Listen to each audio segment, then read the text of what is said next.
The Russian economy was on the beam by crude oil export before the invasion of Ukraine.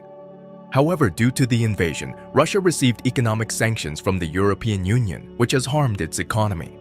The goal of these sanctions was to punish Russia severely its action and effectively block Russia's ability to continue its aggression. But despite the EU bans on nearly all of Russia's oil imports, countries like China and India still buy oil from Russia, making them enjoy stronger revenues via oil sales and giving them a robust economy boost.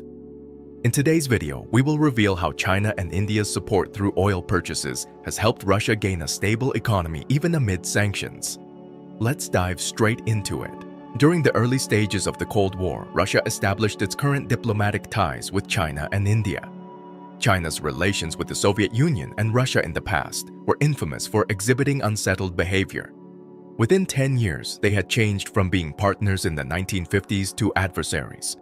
India's relations with the Soviet Union, on the other hand, took a different turn. At first, Moscow was leery of New Delhi, but by the 1970s, the two had become close, partly due to US backing for Pakistan, India's South Asian rival. One of the pillars of the alliance was New Delhi's acquisition of Soviet military hardware. After the end of the Cold War, India maintained its close ties with Russia. Tight military budgets in the 1990s were one of the reasons New Delhi took this action.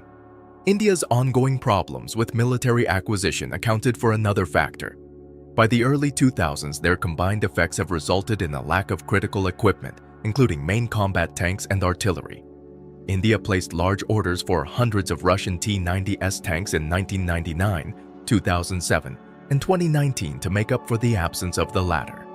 To properly equip its one and soon-to-be two aircraft carrier combat groups, India will even lease two nuclear-powered attack submarines from the Russian Akula class in the 2010s. Indeed, following the start of the conflict between Russia and Ukraine war. In actuality, India's reliance on Russian weapons came to light on a worldwide scale following the start of the Russian-Ukrainian war. India's approach to Russia was partly motivated by worries about China. Indian strategists began to view the Soviet Union as a crucial ally in the fight against China during the latter half of the Cold War. Beijing and Moscow were, after all, at each other's throats. Thus, India might fairly anticipate assistance from the Soviet Union if conflict broke out between China and India along their disputed 167-mile frontier. At the absolute least, the Soviet Union might raise troops along its border with China to block Chinese divisions close to the Soviet Far East, thereby limiting the amount of troops Beijing might use against India. And since tensions between China and India never fully dissipated, continuing New Delhi's friendly relations with Moscow seemed like a prudent choice. Moreover, even without a war, China's closer bilateral relations with Russia could encourage Beijing to pursue its interests more forcefully in South Asia, whether on its disputed Himalayan border or with India's surrounding neighbors. That too could shift the power balance between China and India and lead to greater regional tensions. While India has sought to deal with such a possibility through warmer relations with Australia, Japan, and the United States, among others, New Delhi's embrace of the West has been very slow, likely the product of India's traditional mistrust of it. But given how close the Russian-Ukrainian war has brought China and Russia, New Delhi might want to pick up the pace. Although Russian oil and gas shipments to Asia increased, the country's overall oil and gas revenue decreased by 50% in 2022. Moscow had to make up this shortfall by other means, like selling off its foreign exchange reserves. Revenue may decline further in level with the oil price as global markets adjust to the new price cap regime and as a result of logistical issues. Russia's economy has been under siege due to sanctions imposed by the West on the country for its involvement in the war in Ukraine, but rising demand for Russian energy imports has kept the country afloat. The largest and third biggest economies in Asia, respectively China and India, have been the main forces behind the trend. Additionally, the EU outlawed the import of refined oil products from Russia and ceased importing Russian oil by sea.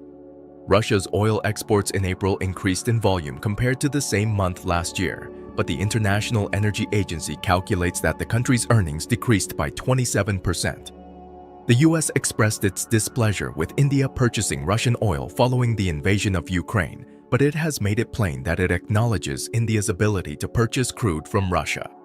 The Indian government has defended its continuing purchases of crude from Russia, saying it has to source oil from where it is cheapest.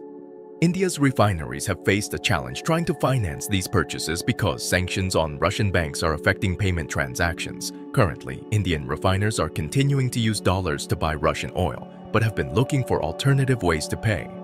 China's state-owned oil enterprises are increasingly using the Chinese renminbi rather than the dollar to finance oil purchases. China and India have pursued generally similar bilateral approaches towards Russia during the Russian-Ukrainian war. Both have refrained from condemning Russia, continued to trade with it, and distanced themselves from the West's robust economic and diplomatic response. The reasons for China's and India's approaches are rooted in their past relations with Russia, their unique and evolving relationships with the United States, and the shifting balance of power between Beijing and New Delhi. How China's and India's ties with Russia evolve could change power dynamics between Beijing and New Delhi and lead to greater tensions in Asia. China and India, both of which have declined to condemn Russia or impose sanctions over the war, became the biggest buyers of Russian crude oil last year as Western countries restricted imports and imposed sanctions.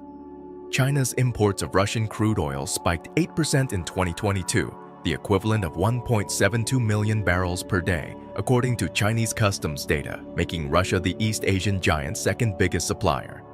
China's imports of Russian pipeline gas and liquefied natural gas in 2022 soared 2.6 times and 2.4 times, respectively, to $3.98 billion and $6.75 billion, respectively.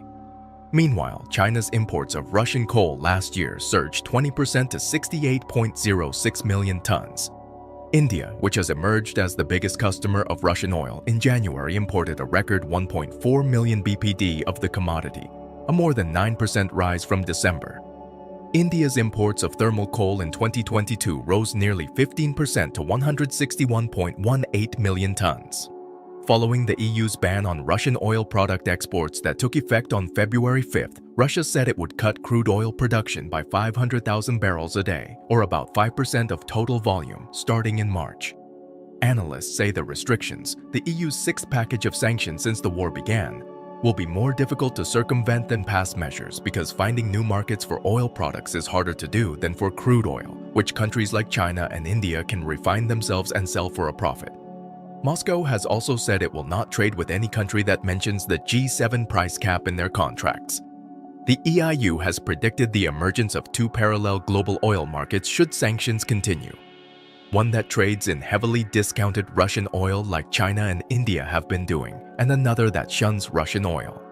China has a much higher appetite to pick up more Russian crude than India in 2023.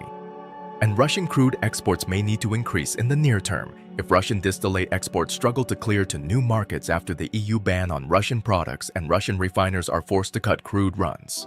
Russia has benefited from its ties with both China and India. Yet the longer the Russian-Ukraine war lasts, the more Russia will become dependent on them. Surely Russia would rather not forego either one. Moscow would like Beijing and New Delhi to become friends. But the deep mistrust that divides China and India makes that unlikely. And if an open conflict were to break out between the two countries, both sides would likely appeal to Russia for support. Hence, both would be wise to consider what Russia might do in that situation. If you enjoyed this video and would like to see more videos like this, kindly hit the like and subscribe button. Don't forget to turn on the notification bell to be notified when we upload new videos. Thank you for watching.